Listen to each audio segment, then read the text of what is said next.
Hello everyone.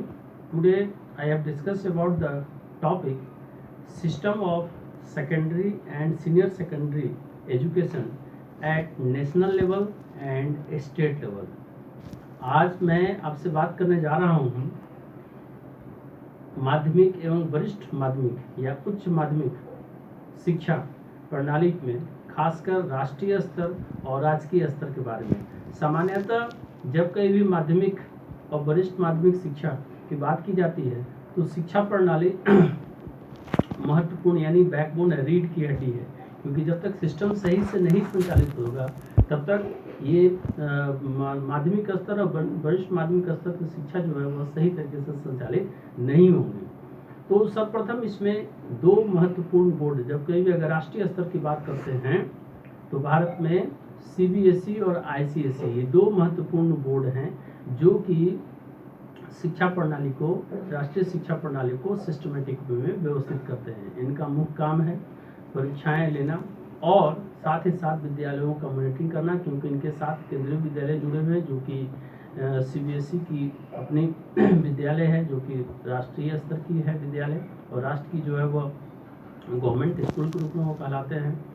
और दूसरी बहुत सारे प्राइवेट स्कूल हैं जो कि सीबीएसई से मान्यता प्राप्त होते हैं, उनका काम ही है कि मॉनिटरिंग करना और टाइम टू टाइम उनका परीक्षा लेना और उनकी जो भी कार्यक्रम होती है उन सभी का मॉनिटरिंग और उसके अनुसार कि बच्चे का सही तरीके से शिक्षा प्रदान किया जा रहा है कि नहीं, उन सभी की निगरानी करना और साथ ही साथ उन्हें सलाह देना। इसी कड़ी में आईसीएसई भी महत्वपूर्ण भूमिका निभाती है जो कि सेंट्रल गवर्नमेंट की वो भी है। एक तरह से कह सकते हैं कि जो कैम्ब्रिज स्कूल था उसका एक विकल्प उन्होंने स्थान लिया है और अंग्रेजी माध्यम महत्वपूर्ण स्थान है उनमें। इंग्लिश मीडियम सीबीएसई में भी, लेकिन उसमें भी इंग्लिश मीडियम को प्रायोरिटी दी जाती है। ऑब्जेक्टिव स्पष्ट है कि कैसे शिक्षा व्यवस्था, जो राष्ट्रीय स्तर की शिक्षा व्यवस्था है उसको सुदृढ़ किया जाए, मजबूत किया जाए। इसके लिए दो स्तर की जो है वह मुख्य एनसीईआरटी एक ऑटोनोमस बॉडी है जो कि time to time curriculum reform के अलावा और भी क्रिया एक्टिविटी फैकल्टी डेवलपमेंट प्रोग्राम का आयोजन करती है। स्टेट लेवल में एसईआरटी है जो कि महत्वपूर्ण भूमिका निभाती है और सेम इसी प्रकार के काम करते हैं। डाइट भी जो है वह महत्वपूर्ण भूमिका निभाती है जो कि शिक्षा व्यवस्था को सुदृढ़ करने में राजकीय स्तर में भी मदद करती है। तो ये कुछ मूल रूप से हैं जो कि शिक्षा व्यवस्था को, शिक्षा प्रणाली को मजबूती प्रदान करते हैं। अब मैं इसे आपको डिटेल में और बताने जा रहा हूँ। Now, first describe in English system of secondary and senior secondary education at national level. System of secondary and senior secondary education in India are coordinated at the national level, of which one is under the Central Board of Secondary Education (CBSE) and another is the Indian Certificate of Secondary Education (ICSE). A number of central schools named Kendriya Vidyalaya have been established for the purpose in all main urban areas in the country and they follow a common schedule.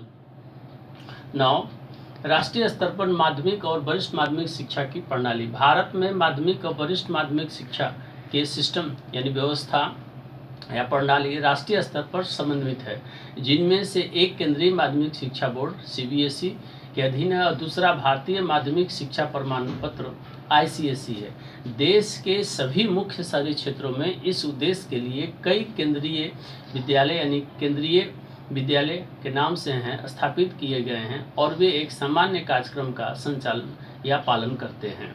Now next, in addition to this government runs school, a number of private school in the country follow the CBSE syllabus, and though they may use different textbook and follow different teaching schedules. The second central scheme is the Indian Certificate of Secondary Education (ICSE). It seems that this was started as a replacement for the Cambridge School Certificate.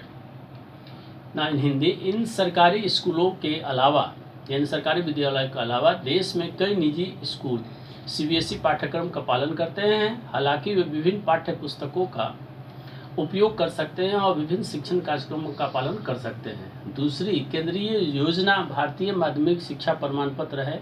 ऐसा लगता है कि यह Cambridge school certificate के प्रतिस्थापन के रूप में शुरू किया गया था।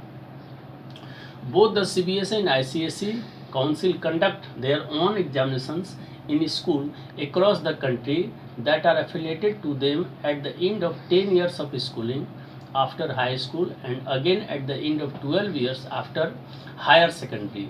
Each state in the country has its own department of education that runs its own school system with its own textbook and evaluation system under the guidelines of SCERT in state and following the national guidelines prescribed by the NCERT. CBSE, ICSE परिषद दोनों देश भर के स्कूलों में अपनी अपनी परीक्षाएं आयोजित करते हैं जो 10 साल की स्कूली शिक्षा हाई स्कूल के बाद और फिर 12 साल उच्चतर माध्यमिक के बाद के अंत में उनसे जुड़ी होती हैं। देश के प्रत्येक राज्य का अपना शिक्षा विभाग है जो NCERT द्वारा निर्धारित राष्ट्रीय दिशा निर्देशों का पालन करते हुए राज्य में SCERT के दिशा निर्देशों के तहत अपने पाठ्य पुस्तकों और मूल्यांकन प्रणाली के साथ अपनी स्वयं की स्कूल प्रणाली या विद्यालय प्रणाली चलाता है। अब मैं बात करता हूँ system of secondary and senior secondary education in state level. 3 types of school. First kind of consist government runs its own school in land and building owned by the government and paying the staff from its own resources. These are generally known as government schools. The second kind consists of schools that are privately owned schools with their own land and buildings. The third kind consists of schools that are provided grant in aid by the government, though the school was started by a private agency in their own land and buildings. Now in Hindi, राजकीय स्तर में माध्यमिक और वरिष्ठ माध्यमिक शिक्षा की प्रणाली 3 प्रकार के विद्यालय। प्रथम प्रकार में सरकार के स्वामित्व वाली भूमि और भवनों में सरकार अपने स्वयं के संसाधनों से कर्मचारियों का भुगतान करती है और इन्हें आमतौर पर सरकारी स्कूलों के रूप में जाना जाता है। दूसरी तरह के स्कूल होते हैं जो निजी स्वामित्व वाले स्कूल होते हैं जिनकी अपनी भूमि और भवन होते हैं। तीसरे प्रकार में ऐसे स्कूल शामिल हैं जिन्हें सरकार द्वारा अनुदान सहायता प्रदान की जाती है, हालांकि स्कूल की शुरुआत एक निजी एजेंसी द्वारा अपने जमीन और इमारतों में की गई थी। तो इस प्रकार से राजकीय और राष्ट्रीय स्तर की दोनों शिक्षा व्यवस्था यानी शिक्षा प्रणाली कैसी थी, किस प्रकार की थी, इसको मैंने आपको विस्तार से बताया। On the basis of above discussion, it indicates that CBSE and ICSE play a significant role for the education system of India and along with the state level. हम कह सकते हैं कि CBSE और ICSE ये 2 महत्वपूर्ण हैं जो कि पूरे भारत में शिक्षा व्यवस्था शिक्षा प्रणाली को व्यवस्थित तरीके से संचालित करते हैं।